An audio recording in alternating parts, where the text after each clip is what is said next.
Je me demandais, c'est quoi pour toi glow up? Pour moi, c'est vraiment le fait de briller, le fait de rayonner par ce que tu es vraiment, par qui tu as envie d'être vraiment. C'est le fait de te sentir aligné dans ta vie, de savoir que ce que tu fais, tu es totalement OK avec et que tu es à fond à ta place, que tu es vraiment là où tu devrais être. Ça, c'est glow up pour moi. Et aujourd'hui, j'ai envie de te partager mes 11 conseils qui vont te permettre de glow up dès le mois de septembre pour devenir celle que tu as vraiment envie de devenir et pour briller et rayonner au milieu de tout le monde. Ces habitudes, elles m'ont permis de glow up, elles m'ont permis de changer et de devenir celle que je suis aujourd'hui. Du coup, c'est pour ça que je voulais te les partager parce que clairement, je les ai testées et je les valide à 100%. So, on y va? Ma première habitude, ça va être de définir tes journées à l'avance. Ce que je fais, c'est que la veille, j'aime bien me poser 5 minutes et me dire « Ok, demain, qu'est-ce qu'on va faire ?» Je vous avoue que je le fais même à la semaine. Le dimanche, j'essaye de prendre un temps, en même temps que je fais mes menus pour la semaine, pour définir un peu comment va se passer la semaine, qu'est-ce qu'on va faire. Et ça me permet aussi d'ailleurs de répartir mes menus en fonction de ce qu'il y a de prévu dans la semaine. Du coup, je prends ce temps-là pour vraiment répartir mes tâches sur la semaine et ensuite chaque jour, je vais reprendre je le fais sur un agenda, mon agenda pour voir un peu qu'est-ce que je vais faire demain, qu'est-ce que je vais mettre en place et ça me permet déjà, quand je vais me lever, d'être dans un meilleur mood. Et souvent, ce que je fais aussi, c'est que la veille, je vais préparer mes affaires pour aller au sport, par exemple. Ou si je dois aller courir, bah pareil, je vais mettre direct mes affaires de courir prêtes et c'est ça la première chose que je vais voir et c'est ça la première chose que je vais mettre. Donc ça me met déjà dans un mood où je suis prête en fait à y aller. L'habitude numéro 2, ça va être de boire 2 litres d'eau par jour. Hyper important l'hydratation pour se sentir bien au quotidien, pour drainer son corps, pour éliminer toutes les toxines qu'on peut accumuler. J'ai eu beaucoup de mal au début, c'est quelque chose qui est difficile pour moi encore aujourd'hui de temps en temps, surtout quand je suis à la maison.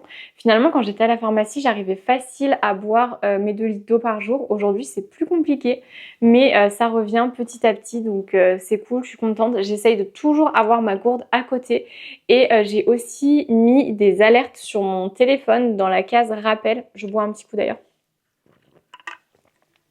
Dans la case rappel sur l'iPhone, mais tu peux aussi très bien mettre des alarmes sur ton téléphone normal pour que toutes les heures, ça sonne ou ça te fasse une petite alerte pour que tu penses à boire. C'est un mémotechnique hyper important, un rappel hyper important. Mon habitude numéro 3, ça va être de mettre en place de la méditation dans ton quotidien. Alors, je te dis pas de méditer pendant 10 minutes parce que si tu commences seulement, c'est difficile et moi, j'y arrive clairement pas. Mais ça va juste être le temps. Ça va juste être de prendre le temps d'un moment off en fait, de fermer les yeux, de respirer et de penser à rien, absolument rien, de juste être là, toi, et de faire le vide et de laisser tes problèmes de côté, de laisser ta charge mentale, tout ce à quoi tu dois penser de côté et à vraiment te remettre au centre, te recentrer et faire diminuer tout le reste. Je te conseille de compter tes respirations, ça va vraiment te permettre d'éviter de penser. Moi, ce que je fais, c'est que je compte jusqu'à 10. Je compte 10 respirations. Genre, je vais le faire avec toi. 1, 2, 3, 4, 5, 6, 7, 8, 9 et 10. Et là, je sens que ça m'a rééquilibré. Je sens que ça m'a posé, que ma respiration elle est beaucoup plus calme. Et en fait, du coup, je compte des cycles de 10 pour m'éviter de penser. Et il faut vraiment que j'arrive à m'arrêter à 10. Des fois, je pense tellement que finalement, je me rends compte que j'ai compté jusqu'à 20. Et donc là, je reprends à 0 et je recompte jusqu'à 10 en essayant vraiment de me focus sur ce que je compte. Et ça va vraiment me permettre de m'apaiser, de redescendre. Tu vois, là, je l'ai fait juste une fois 10 et j'ai senti que ça m'avait clairement calmé. Donc, la méditation / respiration, on peut mettre, mais vraiment de prendre un moment complètement off pour soi. Ensuite, il va y avoir le fait de ranger son espace. Je trouve que plus tu vis dans un espace qui est rangé... Mon Dieu, problème technique, l'appareil photo n'avait plus de batterie, me revoilà. Du coup, j'en étais à ranger son espace, donc le fait d'avoir un espace rangé, d'avoir un espace clean où on sait où se trouve chaque chose et où on a de l'espace tout simplement. Ça permet d'avoir plus d'espace dans son cerveau et donc d'être plus sereine, d'être plus apte à aller affronter sa journée. Donc ça c'est vraiment hyper important. Je vous montre pas mon espace aujourd'hui parce que c'est un sacré bazar. Je suis clairement pas au clair là-dedans. Ensuite, ça va être de réaliser un vision board, de pouvoir avoir une vue d'ensemble sur ce qu'on veut dans sa vie, dans son quotidien, vers quel objectif on va. Donc si jamais tu l'as pas encore vu, j'ai fait une vidéo sur ce sujet où je fais avec vous mon vision board. Donc n'hésite pas à aller voir, ça devait être la semaine dernière je crois. Et voilà, un vision board pour avoir des idées claires, voir où est-ce que tu vas et pourquoi tu le vas et pourquoi tu y vas. Je t'invite à le regarder vraiment tous les jours pour ça, mets-le dans un endroit où tu le verras clairement tous les jours. Moi, il est dans ma chambre, au-dessus de mon bureau, comme ça, clairement, je suis obligée de le voir tous les jours. Et ça permet de me reprojeter dans ce que je veux et où je veux aller. C'est hyper bénéfique. Ensuite, ça va être de lire des affirmations positives. Donc, soit tu peux te les dire toi comme ça, ou alors de les lire. Moi, je sais que j'ai créé des petites cartes, je me les suis imprimées et comme ça, je lis ces cartes d'affirmations positives. Il en existe aussi à acheter où tu peux lire ton affirmation positive. Voilà. Ça va vraiment te permettre en fait de te mettre dans un bon mood, dans une bonne énergie et de pouvoir y revenir dans la journée si tu as un moment de down, si ça ne va plus, si ça ne va pas et de te rappeler de ton affirmation du matin pour te remettre dans un bon mood. Ensuite, il va y avoir de se reconnecter à la nature. Je l'ai fait récemment en allant faire une rando et clairement, je me suis sentie trop bien. Je me suis vraiment sentie au calme, apaisée. Je suis pas une grande fan de la nature, on va pas se mentir. Les toiles d'araignée, les bestioles, tout ça, c'est pas mon truc. Je te dis pas d'aller en pleine forêt 6 fois par jour, mais des fois de prendre le temps d'aller te poser en extérieur et de rien faire, de juste être là, d'écouter le calme, d'écouter le bruit des oiseaux et tout, ça fait juste trop du bien. De respirer de l'air pur, clairement je me suis sentie mais au top. Donc je t'invite vraiment à le faire de manière assez régulière. C'est aussi ce que m'apporte finalement la course parce que je suis en nature, je suis active et je me sens totalement ressourcée et reconnectée à moi. Donc c'est pour ça que j'ai continué.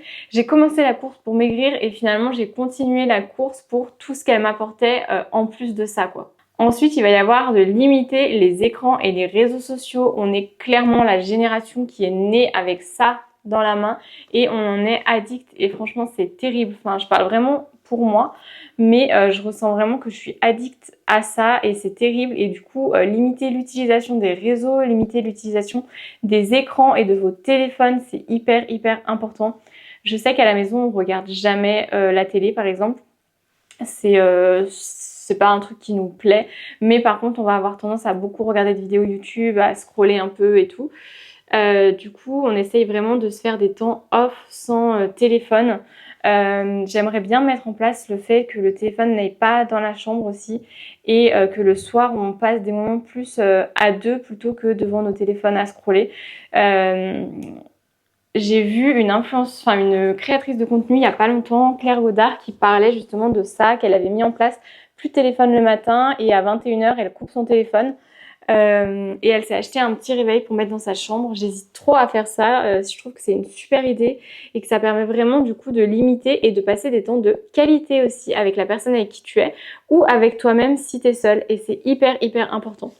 Donc voilà une autre habitude. Ensuite, il y a le fait de bouger. Donc comme je te l'ai dit un peu plus haut, finalement, tu peux allier bouger et te reconnecter à la nature si tu as envie de te mettre à la course à pied par exemple, ou alors à la marche, à la randonnée. Ça te permet de faire les deux en même temps. Si jamais tu veux te mettre à la course à pied, n'hésite pas à m'envoyer un petit message sur Instagram ou à commenter cette vidéo. Je serais trop contente de pouvoir t'aider et t'accompagner dans ce commencement, dans cette nouveauté. Bouger, ça passe aussi par faire du vélo, ça passe par aller au boulot à pied, ça passe par prendre les escaliers au lieu de l'ascenseur. C'est pas vraiment que du sport, c'est l'activité physique en général.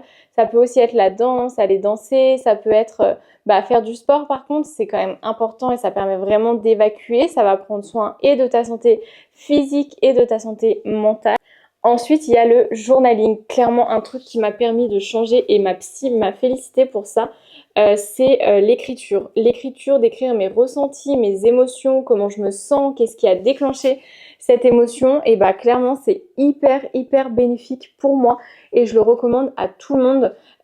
Si tu as la possibilité d'écrire tous les jours, fais-le. Fais-le pour raconter ta journée et tu verras que déjà, tu vas pouvoir mettre des mots sur certaines choses que tu as vécues, tu vas pouvoir les extérioriser, les sortir de ta tête et tu vas aussi pouvoir voir le côté positif de ta journée que parfois tu n'arrives pas à voir comme ça, tu n'arrives pas à le conscientiser, mais du moment où tu l'écris, ça va être beaucoup plus simple et du coup ça va amener beaucoup plus de positif dans ta vie.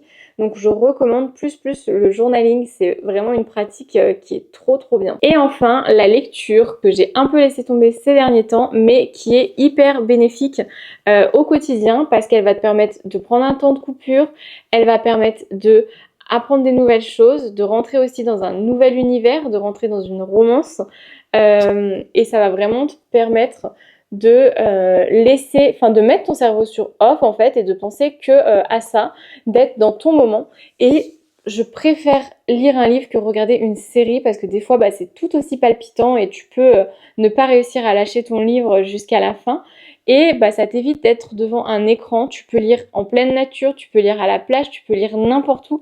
Et ça, c'est trop bien. Donc voilà. Voilà mes 11 habitudes qui vont te permettre de glow up dès la rentrée de septembre. Dis-moi un petit peu en commentaire comment est-ce que tu vas les mettre en place. Est-ce qu'il y en a que tu fais déjà? Lesquels est-ce que tu vas mettre en place dès aujourd'hui? J'ai trop hâte de savoir. J'ai trop hâte qu'on aille glow up ensemble.